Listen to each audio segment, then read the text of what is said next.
Je m'appelle Patricia et je parlerai ici au nom de Hildegard Schneider, directrice de World Wide Wings. Je vous invite tous à participer à notre cours de base sur la foi messianique. Chaque leçon est accompagnée d'une vidéo et plus tard d'un livret d'accompagnement. Leçon 7. Le contexte hébreu et biblique de la vie de Yeshua. Yeshua HaMashiach est le même hier, aujourd'hui et à jamais. Hébreux 13, verset 8. Yeshua était là dès le début et n'est pas apparu soudainement après environ 2000 ans pour introduire une nouvelle religion. Il dit de lui-même qu'il existait déjà avant. Amen, je vous l'assure. Je suis avant même qu'Abraham ne soit né. Jean 8, verset 58. Yeshua était déjà présent lors de la création. Tout a été fait par lui, et sans lui, rien de ce qui a été fait n'a été fait. Jean 1, verset 3. Le Messie est l'image de l'Élohim invisible. En tant que son Fils, il est au-dessus de toute la création et était lui-même là depuis longtemps avant elle. C'est par lui qu'a été créé tout ce qui est dans les cieux et sur la terre, le visible et l'invisible, les royaumes et les puissances, les dirigeants et les autorités. Oui, tout a été créé par lui et s'accomplit finalement en lui. Colossiens 1, versets 15 à 16. Aucun homme n'a jamais vu Elohim. Seul l'unique, qui est lui-même Elohim et qui est en communion très étroite avec le Père, nous a dit et montré qui est Elohim. Jean 1, verset 18. Lorsque Yeshua est né, il a vécu à l'époque au sein de la maison de Juda. Et nous avons besoin d'un Messie hébreu issu de la tribu de Juda pour nous faire entrer dans l'alliance avec Israël. Nous regardons la vie juive de Yeshua à l'époque dans laquelle il a grandi, ce en quoi il croyait et ce dont il était entouré. Pour Yeshua et ses parents, la Torah est le fondement de leur vie. Nous commençons par ses parents qui faisaient confiance à la Torah et aux prophètes et suivaient les enseignements de la Torah. Et lorsque 8 jours furent accomplis, pour qu'il soit circoncis, son nom fut appelé Yeshua, qui avait été donné par l'ange avant d'être conçu dans le ventre de sa mère. Lorsque les jours de leur purification selon la loi de Moïse furent accomplis, ils le firent monter à Jérusalem pour le présenter au Seigneur, comme il est écrit dans la loi du Seigneur. Tout premier-né mâle sera consacré au Seigneur, et pour offrir un sacrifice selon ce qui est dit dans la loi du Seigneur, une paire de tourterelles ou 2 jeunes pigeons. Luc 2, versets 21 à 24. Passons maintenant à Lévitique 12, versets 1 à 4, pour savoir comment les parents de Yeshua ont suivi l'enseignement concernant leur nouveau-né. Yahweh parla à Moïse. Parle aux fils d'Israël. Si une femme conçoit et met au monde un enfant mâle, elle sera impure pendant 7 jours. Comme au jour de la ségrégation de son indisposition, elle sera impure. Et le 8e jour, la chair de son prépuce sera circoncise. Et elle restera 33 jours dans le sang de la purification. Elle ne touchera rien de sacré et n'entrera pas dans le sanctuaire jusqu'à ce que les jours de sa purification soient accomplis.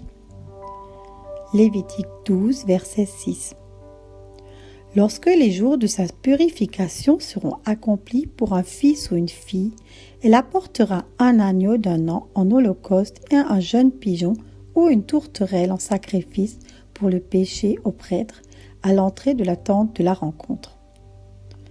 C'est à ce moment précis que Myriam, la mère de Yeshua, se rendit au temple. Les parents de Yeshua ont fait circoncire leur enfant le 8e jour et lui ont donné son nom. Sa mère se soumit à la purification et ils présentèrent les offrandes. Quand ils eurent suivi les instructions de la Torah, ils retournèrent dans leur ville natale. Et ses parents se rendaient chaque année à Jérusalem pour la Pâque. Quand il eut 12 ans, ils y montèrent selon la coutume de la fête. Luc 2, versets 41 à 42. Et pourquoi allait-il à Jérusalem le jour de la Pâque? Parce que Joseph avait été incité à le faire par la Torah, comme il est dit dans Deutéronome 16, verset 16. 3 fois par an, tout ce qui est mâle chez toi se présentera devant Yahweh ton Elohim, dans le lieu qu'il choisira, à la fête des pains sans levain, à la fête des semaines et à la fête des tabernacles. Et on ne se présentera pas devant Yahweh les mains vides. Comme chaque juif, et en tant que jeune hébreu grandissant, il a observé le 4e commandement, soi-disant le Shabbat. Et c'est exactement ce que nous lisons dans Luc 4, verset 16. Il vint à Nazareth, où il avait été élevé. Et selon sa coutume, le jour du Shabbat, il entra dans la synagogue et se leva pour faire une lecture. Selon sa coutume, où allait-il? À la synagogue et quand?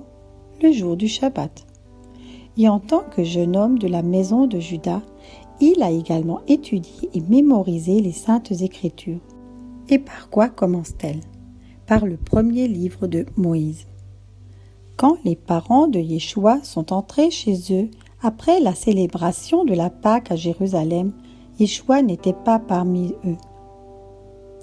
Ne l'ayant pas trouvé, ils retournèrent à Jérusalem pour le chercher.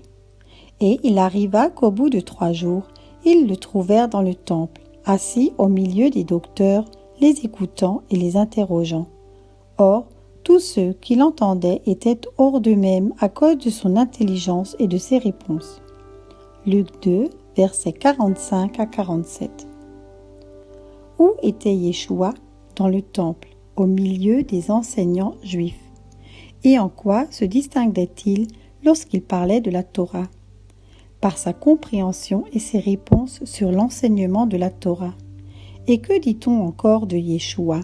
Yeshua augmenta en sagesse, en âge et en faveur auprès d'Élohim et des hommes. Luc 2, verset 52. Il augmenta en sagesse dans les enseignements de la Torah transmis ou conservés par les Juifs. Voir Romains 9, verset 4. Et si nous avançons d'un chapitre, nous trouvons en Luc 3, versets 21 à 22. Or, pendant que tout le peuple était baptisé et que Yeshua priait, le ciel s'ouvrit et le Saint-Esprit descendit sur lui sous une forme corporelle comme une colombe. Et une voix vint du ciel. « Tu es mon Fils bien-aimé, en toi j'ai mis toute mon affection. » Yeshua a été baptisé comme tous les autres Juifs. Il n'a pas transgressé la Torah, et c'est pour cela que son père a pris plaisir à le voir. Et maintenant, la mission de Yeshua commençait. Et où allait Yeshua? Dans les synagogues. Et ils entrèrent à Capharnaüm. Et aussitôt, le jour du Shabbat, il entra dans la synagogue et enseigna. Et ils furent très étonnés de son enseignement, car il les enseignait comme quelqu'un qui a autorité, et non comme les scribes. Luc 21, versets 21 à 22. Et nous lisons encore. Il vint à Nazareth, où il avait été élevé, et selon sa coutume, il entra dans la synagogue le jour du Shabbat, et se leva pour faire la lecture. On lui présenta le livre du prophète Ésaïe, et, quand il eut ouvert le livre, il trouva le passage où il était écrit « L'Esprit de Yahweh est sur moi, parce qu'il m'a oint pour annoncer aux pauvres la bonne nouvelle. Il m'a envoyé pour proclamer aux captifs la liberté et aux aveugles le retour à la vue, pour renvoyer en liberté les opprimés, pour proclamer une année agréable à Yahweh. » Luc 4, versets 16 à 19. Yeshua était donc à la synagogue le jour du Shabbat. Il lisait les Saintes Écritures, puis il est dit au verset 20 et 21. Quand il eut roulé le livre, il le rendit au serviteur et s'assit. Et tous les yeux de la synagogue étaient fixés sur lui. Il se mit à leur dire : « Aujourd'hui, cette écriture est accomplie à vos oreilles. » Et il s'assit, c'est-à-dire qu'il fut appelé et enseigné. Et qu'enseigna-t-il ? La Torah dans la sagesse qui lui a été donnée par son Père. Il n'a pas enseigné que la Torah était abrogée. Puis nous continuons à lire à propos d'un autre événement. Lorsque les pharisiens apprirent qu'il avait réduit en silence les sadducéens, ils se réunirent entre eux. L'un d'eux, un docteur de la loi, l'interrogea et l'éprouva en disant : « Maître, quel commandement est grand dans la loi ?» Il lui répondit : « Tu aimeras Yahweh ton Elohim de tout ton cœur, de toute ton âme et de toute ta pensée. » C'est le grand et premier commandement. Mais le deuxième lui est égal : « Tu aimeras ton prochain comme toi-même. » C'est à ces deux commandements que sont attachés toute la loi et les prophètes. Matthieu 22, versets 34 à 40. Et d'où Yeshua tire-t-il sa réponse ? De la Torah. Ce sont les mots du Shema Israël de Deutéronome 6, chapitre 4, verset 5. Écoute Israël, Yahweh est notre Elohim, l'Éternel est un. Et tu aimeras Yahweh ton Elohim de tout ton cœur, de toute ton âme et de toute ta force. Yeshua a respecté les instructions des fêtes de Lévitique 23. Il a observé la fête de Sukkot et on suppose qu'il est né à Sukkot. Il a célébré le repas pascal avec ses disciples et il était lui-même l'agneau pascal. S'il n'avait pas accompli la Pâque, il ne serait pas le Messie d'Élohim. Il est les prémices de Ha-Bikurim, le jour des prémices. Il a donné la Torah et le Ruach HaKodesh à Shavuot. Ne croyez pas que je sois venu pour abolir la loi ou les prophètes. Je ne suis pas venu pour abolir, mais pour accomplir. Car en vérité, je vous le dis, jusqu'à ce que le ciel et la terre passent, il ne disparaîtra pas une seule lettre, ni un seul point de la loi, jusqu'à ce que tout soit accompli. Celui donc qui supprimera l'un de ses plus petits commandements et qui enseignera aux hommes à faire de même, sera appelé le plus petit dans le royaume des cieux. Mais celui qui le fera et qui l'enseignera sera appelé grand dans le royaume des cieux. Matthieu 5, versets 17 à 19. Tous ceux qui enseignent que la Torah n'est plus valable seront, selon les mots de Yeshua, petits dans le royaume des cieux. Pour finir cette leçon, voici une prière.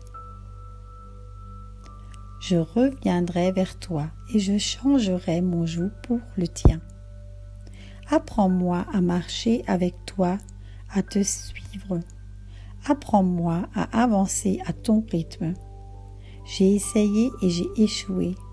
J'ai perdu tellement de temps. Mais tu n'as jamais cessé d'attendre. Tu as attendu parce que tu le voulais. Jusqu'à aujourd'hui, tu ne m'as pas abandonné.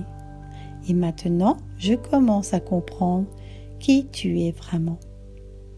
Soyez tous richement bénis. Je vous remercie pour votre écoute et vous invite à nous rejoindre sur Facebook Éveil Messianique.